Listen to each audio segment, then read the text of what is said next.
అందరికీ నమస్కారం. ఇక ఇప్పుడు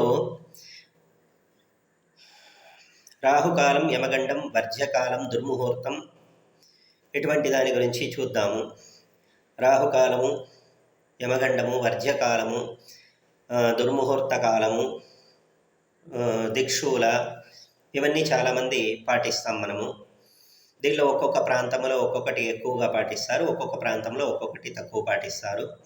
ఇది మనకి అవసరం లేని విషయము. ఎవరు ఎక్కడ ఎలా పాటించినా అందరికీ మంచి జరగాలని కోరుకుంటూనే ఈ వీడియో చేస్తున్నాను. దయచేసి సబ్స్క్రైబ్ చేసుకోండి. చేసుకోవడం వల్ల ఇంకా అనేక వీడియోలు మీకు అందుబాటులోకి వస్తాయి. అదే కాకుండా సబ్స్క్రిప్షన్ ఎక్కువైనప్పుడు 50 కన్నా దాటినప్పుడు లైవ్ కూడా ఛాన్సెస్ ఉంటుంది. కాబట్టి మనకి లైవ్ వీడియో ద్వారా కూడా మీ సమస్యలకు పరిష్కారం అనేది చేయడం జరుగుతుంది. మన శ్రీ శివశక్తి పీఠములో అనేక సమస్యలకు పరిష్కారం కోసమే నేను ప్రయత్నం చేస్తున్నాను, ఇంకేమీ కాదు దీనిలో. కాబట్టి ఇప్పుడు మనము ఈ రాహుకాల యమగండాల గురించి చూస్తే ఒక్కొక్క రోజు ఒక్కొక్క టైంలో ఉంటుంది. అది జనరల్గా మనం నెట్లో కొట్టినా వస్తుంది, గూగుల్లో అయినా వస్తుంది సెర్చ్లో, లేకపోతే పంచాంగమో లేకపోతే క్యాలెండర్లో కూడా సూచిస్తుంది. కానీ ఇక్కడ ఒక విషయం చెప్పాలనుకుంటున్నాను. పెద్దవాళ్లలో కూడా కొంత మార్పు రావాలనుకుంటున్నాను. ఎలా అంటే, ఏదైనా ఒక పనికి వెళ్తున్నప్పుడు సపోజ్ రాహుకాలం అనుకోండి, ఒక నిమిషం కూర్చుని మంచినీళ్ళు తాగి వెళ్ళు అని చెప్పచ్చు. ఇలా రాహుకాలం కాబట్టి అమ్మవారిని స్మరించి వెళ్ళు అని చెప్పచ్చు. కానీ నువ్వు వెళ్ళవద్దు అని ఆపడం వల్ల ఏమవుతుందంటే, వాళ్ళు ఇంపార్టెంట్ పని మీద వెళ్తుంటే దాన్ని ఆపడం వల్ల వాళ్ళకి కొంచెం ఇరిటేషన్ రావడమే కాకుండా శాస్త్రాల మీద ఉండే నమ్మకాన్ని కోల్పోవడము, సమస్యలు రావడం ఇలాంటివన్నీ ఉంటాయి. కాబట్టి మనం చెప్పే విధంగా చెప్పాలి. ఎందుకంటే మాటే మంత్రము, మనం మాట్లాడే మాటే మంత్రం అవుతుంది. అంటే మంత్రముగ్ధులు అంటాం. అవతల వాళ్ళు ముగ్ధులు అవుతున్నారంటే మంత్రమేమి మన మాట మంచిగా ఉంటే ఊరంతా మంచిగానే ఉంటుంది. కాబట్టి మనం పిల్లలకు కూడా చెప్పే విధానంలో చెప్పాలి ఎప్పుడైనా కానీ. ఇక రాహుకాలానికి అధిపతి రాహువు. కేతువుకి కాలం లేదు. జనరల్గా మిగతా అందరికీ ఒక్కొక్క వారాన్ని ఇచ్చేసాము మనం 7 మందికి. కానీ 8, 9 అయిన రాహుకేతువులకి వారాన్ని ఇవ్వకపోవడం వల్ల వాళ్ళకి కాలాన్ని నిర్ణయం చేశారు పెద్దవాళ్ళు, భగవంతుడు. కాబట్టి ఈ రాహుకాలం, యమగండం ప్రతిరోజు ఉంటుంది. అది టైమింగ్స్ కూడా మీకు నెట్లో దొరుకుతుంది. ఈ రాహుకాలానికి అధిపతి రాహువుకి అధిపతి ఎవరు? దుర్గాదేవి. కేతు కాలానికి అంటే యమగండము, యమగండానికి అధిపతి కేతువుకి అధిపతి ఎవరు? గణపతి. ఇక ఈశ్వరుడు. ఇక వర్జ్యము అంటే ఏంటి? నక్షత్ర వర్జ్యము. నక్షత్రములో కొంత కాలాన్ని మనం పనికిరాని టైంగా తీసేస్తాం. అది ఆ నక్షత్రానికి బలము లేని కాలాన్ని వర్జ్యంగా తీసేస్తాం. ఈ వర్జ్య కాలానికి అధిపతి ఎవరు? నక్షత్ర దేవత. ఆ నక్షత్ర దేవతని మనం ప్రార్థిస్తే కూడా ఆ నక్షత్ర దేవత ప్రసన్నమవుతాడు. లేదు మనకు తెలియట్లేదు, నక్షత్రాలకు అధిపతి చంద్రుడు, భర్త. చంద్రునికి అధిపతి పరమేశ్వరుడు, కాబట్టి ఇక్కడ భగవంతుడు.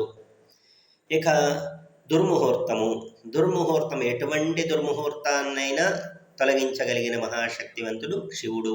శివ అంటేనే మంగళకరుడు. శివ అని పిలిచామంటే మంగళకరమైన కాలం అవుతుంది అది. కాబట్టి ఈ దుర్ముహూర్తాన్ని కూడా మనం ఇబ్బంది తొలగించుకోవచ్చు. ఇంకా అనేక గుళికా కాలం అంటే మంచిది.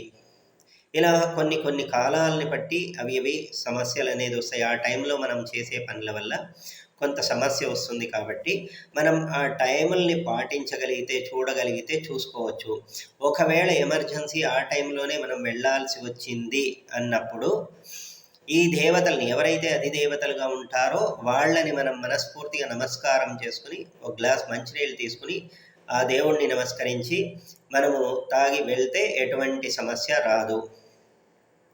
ఇక ఆ కాలంలో ఏమైనా ఎమర్జెన్సీ పనులు ఉన్నప్పుడు ఎవరు కూడా ఆపుకోవద్దు. ఇలా ఆ దేవతల్ని ధ్యానము చేసి, ఒకవేళ ఆ దేవతలు కూడా మాకు తెలియట్లేదు, ఎవరో ఏమో తెలియట్లేదంటే, అన్నిటికన్నా ఉత్తముడు కష్టములో ఇష్టదైవము కాపాడును. మనం ఇష్టపడిన దేవత మన కులదైవము, మన గృహదేవత, ఇంటి దేవుడు, ఇవన్నీ ఉంటాయి.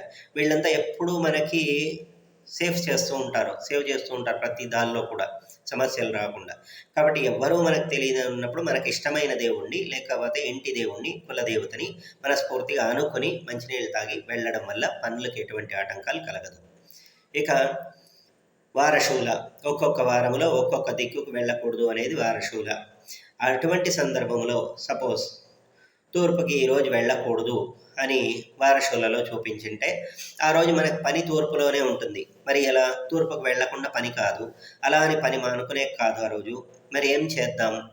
మరి ఆఫీస్కి వెళ్ళాలన్నప్పుడు ఒకే దిక్కులోనే మనం వెళ్తూ ఉంటాం ఇంటి నుంచి బయటికి వెళ్ళినప్పుడు. మరి దానిలో వారశూల ఒకరోజు ఉంటుంది, అలా అన్నప్పుడు ఇబ్బంది అవుతుంది కదా. అలా అనుకున్నప్పుడు మనకు వారశూలని పాటించినప్పుడు మనం ఏమి చేయాలంటే ఆ రోజు ఈ దిక్కుకి తూర్పు దిక్కుకు వెళ్ళకూడదు అన్నప్పుడు మనం ఏం చేయాలి?